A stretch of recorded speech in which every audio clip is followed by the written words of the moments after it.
اعوذ باللہ من الشیطان الرجیم بسم اللہ الرحمن الرحیم۔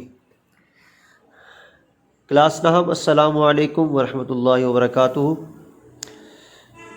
بیٹا آج کا جو ہمارا لیکچر ہے وہ ریویژن پر ہوگا، کیونکہ کل 18 تاریخ کو آپ کا پیپر ہے جس کا سلیبس سورہ انفال رکوع نمبر 1، حدیث نمبر 1 اور جو موضوعاتی مطالعہ ہے وہ چیپٹر 1 یعنی قرآن پاک کی فضیلت، حفاظت اور اہمیت پہ ہوگا۔ تو اس کا آپ کو آج دہرائی کروائی جائے گی، پیپر کے بارے میں کچھ بتایا جائے گا جس کو آپ لوگوں نے تیار کرنا ہے اور تیار کر کے کل کا پیپر آپ لوگوں نے دینا ہے۔ سب سے پہلے درود پاک پڑھیں، بسم اللہ، اللہم صلی علی سیدنا و مولانا محمد وعلی آل سیدنا و مولانا محمد وبارک وسلم وصلی علیہ۔ آپ کا یہ ٹیسٹ جو ہے یہ 30 نمبر کا ہوگا، اور اس 30 نمبر میں سے 5 نمبر کا آپ کا تفصیلی سوال ہوگا جو قرآن پاک میں سے ہی ہوگا، باقی 25 نمبر جو ہیں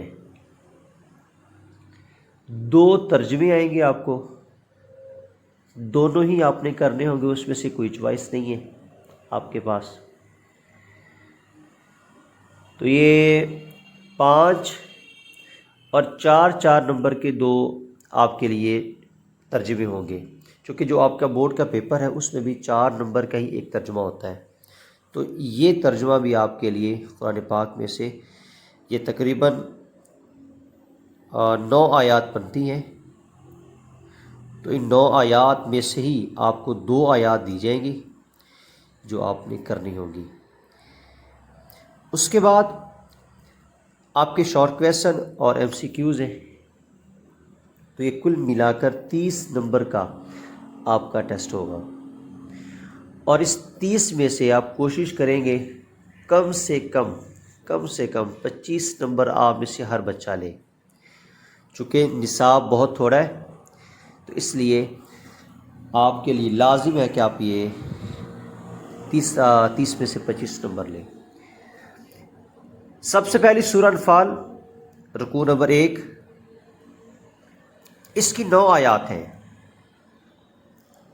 9 اور آگے چل کر مطلب یہ ہمارے سامنے 8 ہیں، 9 اور 10 آیات ہیں۔ اس کی ترجمہ کرتے ہوئے آپ نے یہ خیال رکھنا ہے کہ آپ نے مکمل طور پر لفظی ترجمہ اگر نہ بھی آ سکے تو جو اس کا مفہوم ہے وہ آپ کو بالکل آنا چاہیے۔ مثال کے طور پر میں ترجمہ کرتا ہوں آیہ نمبر 3 کا، الذین یقیمون الصلاۃ ومما رزقناہم ینفقون، وہ لوگ جو نماز پڑھتے ہیں اور جو ہم نے ان کو مال دیا اس میں سے خرچ کرتے ہیں۔ یہ ترجمہ بھی سامنے لکھا ہوا ہے۔ اب اگر آپ کو اس کا ایگزیکٹ ترجمہ نہیں بھی آتا تو کم از کم ایسا ضرور ہو کہ اس سے ملتا جلتا آپ کو آنا چاہیے۔ کما اخرجک ربک من بیتک بالحق، ان لوگوں کو اپنے گھروں سے اسی طرح نکلنا چاہیے تھا جس طرح تمہارے پروردگار نے تم کو تدبیر کے ساتھ اپنے گھر سے نکالا۔ تو کہنے کا مطلب بیٹا یہ ہے کہ آپ کا جو ترجمہ ہے وہ اس طرح کا ہونا چاہیے کہ اگر ایگزیکٹ نہ بھی آتا ہو تو کم سے کم ملتا جلتا آپ کا ترجمہ جو ہے وہ ضرور ہونا چاہیے۔ اس کا فائدہ یہ ہوگا کہ آپ کے نمبر نہیں کٹیں گے۔ امید ہے یہ آپ کو بات سمجھ آ گئی ہوگی۔ اس ٹیسٹ کا آپ کا جو دوسرا حصہ ہے سلیبس میں وہ ہے حدیث پاک۔ حدیث پاک میں آپ کے نصاب میں پہلی حدیث ہے افضل الاعمال لا الہ الا اللہ و افضل الدعاء الاستغفار، سب سے فضیلت والا عمل لا الہ الا اللہ ہے اور بہترین دعا استغفار ہے۔ حدیث اور اس کی تشریح 3 نمبر کی ہوگی، اس میں سے 1 نمبر آپ کے ترجمے کا ہوگا اور 2 نمبر آپ کی تشریح کے ہوں گے. بورڈ میں بھی ایسے ہی ہے، یہاں بھی بیٹا ایسے ہی ہوگا. یہاں پہ ایک اور قابل توجہ بات، ترجمہ آپ کا بالکل صحیح ہونا چاہیے. سب سے پہلے آپ حدیث پاک کا ترجمہ لکھیں گے، اس کے بعد دوسری ہیڈنگ آئے گی آپ کی مفہوم حدیث کی. مثال کے طور پر کہ یہ جو حدیث ہے یہ لا الہ الا اللہ اور استغفار کی فضیلت کے بارے میں ہے، تو یہ اس کا مفہوم ہو جائے گا. اس کے بعد آپ نے اس کی تشریح کی طرف آنا ہے. تشریح میں سب سے زیادہ جو ضروری بات ہے قابل توجہ وہ یہ ہے کہ آپ کی تشریح میں ہیڈنگ زیادہ سے زیادہ ہونی چاہیے. اگر آپ نے ایک صفحہ لکھنا ہے تو اس ایک صفحے میں کم سے کم 4 سے 5 ہیڈنگز ہونی چاہیے. کوشش کریں آپ رٹائے جملوں کی بجائے اپنی طرف سے لکھیں، اور کوشش کریں کہ آپ زیادہ سے زیادہ ہیڈنگز کا استعمال کریں. اس کا فائدہ کیا ہوگا؟ اس کا فائدہ یہ ہوگا کہ وہ آپ کے پیپر کی خوبصورتی بڑھا دے گا. آپ کے پیپر کی وہ خوبصورتی بڑھا دے گا. اور کچھ ہیڈنگز ایسی ہیں جو کامن آپ کے سامنے آئیں گی. مثال کے طور پر حاصل کلام، کوئی بھی حدیث پاک ہو اس کی آخری جو ہیڈنگ ہوگی وہ حاصل کلام کی ہوگی. تو اس لیے یہ چیز آپ نے ضرور مد نظر رکھنی ہے. تو ترجمہ بھی ہو گیا، حدیث کی بھی آپ کو وضاحت ہوگی کہ آپ لوگوں نے حدیث پاک کو کس طرح سے لے کے چلنا ہے. اور اگر آپ کوشش کریں تھوڑی سی تو آپ خود بھی ہیڈنگز بنا سکتے ہیں. مثال کے طور پہ حدیث کا 2 حصے، یہ ایک ہیڈنگ، لفظ الہ سے مراد کیا، یہ ایک ہیڈنگ آپ کی بن سکتی ہے. اس کے بعد اللہ کی نگاہ میں پسندیدہ اور محبوب بننا، یہ ایک ہیڈنگ آپ کی بن سکتی ہے. اس کے بعد بیٹا استغفار کی فضیلت کیا ہے، استغفار سے مراد کیا ہے، یہ ساری کی ساری ہیڈنگ آپ اگر بنانا چاہیں تو آپ کی یہ ساری کی ساری ہیڈنگز بن سکتی ہیں. اب آپ کے ٹیسٹ کا آخری حصہ جو ہے وہ ہے موضوعاتی مطالعہ. موضوعاتی مطالعہ میں آپ کا قرآن پاک ہے، قرآن مجید، تعارف، حفاظت اور فضائل. اس میں جو سب سے زیادہ ضروری چیز ہے وہ یہ ہے کہ موضوعاتی جو آپ کا یہ تفصیلی سوال ہوگا اس کی ڈیفینیشن کرنا کہ یہ موضوع کیا ہے. مثال کے طور پر آپ سے قرآن پاک کے بارے میں پوچھا جائے گا تو قرآن پاک کیا ہے، کس پہ نازل ہوا، کب نازل ہوا، کیسے نازل ہوا. یہ 4 سے 5 لائنیں جو ہیں میں اس کی وضاحت کرتا ہوں آپ کے سامنے. قرآن پاک اللہ کی آخری کتاب ہے. یہ اللہ تعالیٰ نے حضرت جبریل امین کے ذریعے نبی کریم صلی اللہ علیہ وسلم کی ذات پہ نازل کیا. قرآن قیامت تک کے لیے، تمام انسانیت کے لیے اور خصوصی طور پر مسلمانوں کے لیے ذریعہ ہدایت ہے. اللہ تعالیٰ نے اس قرآن کو تمام علوم کا مرکز بنایا، تمام علوم کا. اور اللہ تعالیٰ قرآن پاک میں ارشاد فرماتا ہے تبیانا لکل شیء، اس میں ہر چیز کا بیان ہے. تو یہ آپ کو تھوڑا سا خلاصہ اس کا بیان کر دیں گے. اس کا خلاصہ کرنے کے بعد آپ اصل موضوع کی طرف آئیں گے. آپ سے حفاظت پوچھی جائے، فضائل پوچھے جائیں، یا قرآن پاک کا تعارف، یعنی تینوں چیزوں میں آپ کا جو پہلے والی 3-4 لائنیں ہیں وہ بڑی میٹر کرتی ہے. یہ چیکر کو بتا دے گی کہ بچہ رٹا لگا کے آیا ہے، پڑھ کے آیا یا نہیں پڑھ کے آیا، اس سے اس کو آئیڈیا ہو جائے گا. تو آپ نے سب سے پہلے کرنا یہ ہے کہ اس ٹاپک کا خلاصہ آپ نے بیان کرنا ہے.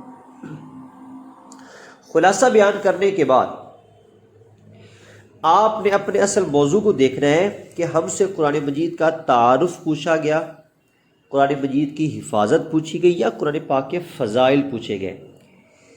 تو آپ نے سب سے پہلے آپ نے اس موضوع کو دیکھنا ہے کہ آپ سے پوچھا کیا گیا ہے. آپ سے اگر تعارف پوچھا گیا ہے تو پھر آپ قرآن مجید کا تعارف کروائیں گے کہ اس میں کیا کیا چیزیں بیان کی گئی ہیں، اس کا نام کیا ہے، اس کے کتنے نام ہیں، اس قرآن پاک میں اللہ تعالیٰ نے کس کس چیز کا ذکر کیا ہے. جیسے ایک ہیڈنگ میں قرآن مجید کو مہیمن کہا جاتا ہے، کیوں؟ قرآن مجید کو الشفا کیوں کہا جاتا ہے؟ یہ سارے تعارف میں چیزیں آتی ہیں. ایسے ہی قرآن مجید میں انسان کی زندگی کے تمام پہلوؤں کا ذکر ہے. تو کہنے کا مطلب بیٹا یہ ہے کہ آپ اس پہ پھر اس کا تعارف بیان کریں گے کہ اللہ تعالیٰ نے قرآن مجید کو کس کس طرح سے ذریعہ ہدایت بنایا ہے. اور اگر آپ سے تعارف کے علاوہ حفاظت پوچھی جائے، اگر آپ سے قرآن مجید کی حفاظت کے بارے میں سوال ہو تو یقیناً قرآن پاک کی حفاظت اور تعارف. اچھا، یہاں پہ خاص بات آپ کو یہ بتاتا جاؤں کہ جو تعارف کا مختصر حصہ ہے وہ آپ فضائل میں بھی بیان کر سکتے ہیں، آپ حفاظت میں بھی بیان کر سکتے ہیں. اس کا فائدہ کیا ہوگا؟ اس کا فائدہ یہ ہوگا کہ آپ کے تفصیلی سوال کی جو ورت ہے وہ بڑھ جائے گی. جہاں پہ آپ 2 پیج لکھیں گے آپ کے 3 پیج خود بخود بن جائیں گے. تو اس لیے ہر بچہ جو ہے، ہر بچہ تعارف کی کم از کم کوئی مضبوط قسم کی کوئی 5 6 7 لائنیں وہ تیار کرے، تاکہ قرآن پاک میں سے جو بھی سوال آئے وہ 5 6 7 لائنیں بڑی مضبوط قسم کی وہ اس پہ وہ درج کر سکے، وہ لکھ سکے. اس کا بہت بڑا فائدہ آپ لوگوں کو ہوگا. فضائل میں سب سے، حفاظت میں سب سے پہلے آپ جو اوپر قرآن پاک کی آیہ مبارکہ لکھی ہوئی ہے، اِنَّا نَحْنُ نَزَّلْنَا الذِّكْرَ وَإِنَّا لَهُ لَحَافِظُونَ، یہ آپ کی مین آیہ مبارکہ، یہ آپ کے سوال کے ٹاپ پہ ہونی چاہیے.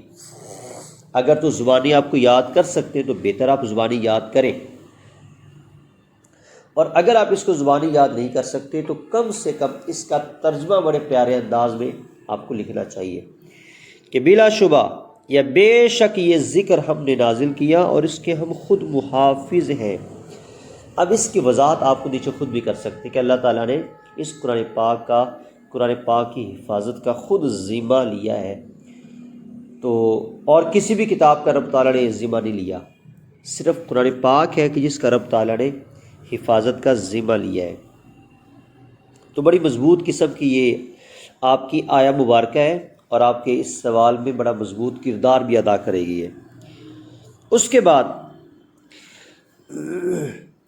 صحابہ کے دور میں، صحابہ کے دور کے بعد اور آج کے دور تک آپ کو یہ نالج ہونا چاہیے کہ کس کس طرح سے قرآن پاک کی حفاظت کی جاتی رہی. مثال کے طور پر آج اتنے حفاظ ہیں، ان حفاظ کی موجودگی میں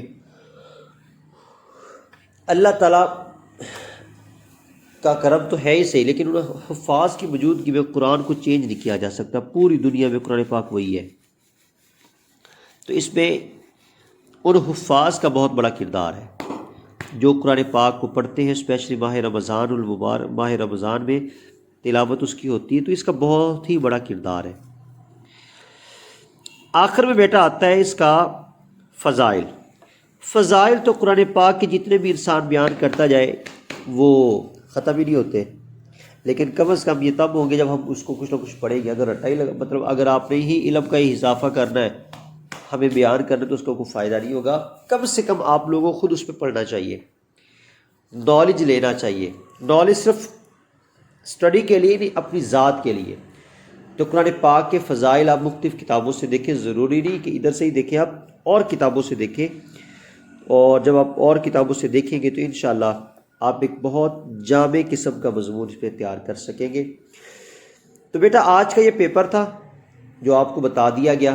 اب آپ لوگوں نے جس طریقے سے آپ کو یہ سارا کچھ بتایا گیا ہے، بریف کیا گیا ہے آپ لوگوں کو قرآن پاک کے حوالے سے، حدیث کے حوالے سے، سورہ انفال کے حوالے سے، آپ اس کو تیار کریں گے اور کوشش کریں کہ آپ جو میتھڈ آپ کو بتایا گیا، طریقہ بتایا گیا، اس کے مطابق اس کو حل کریں۔ شکریہ۔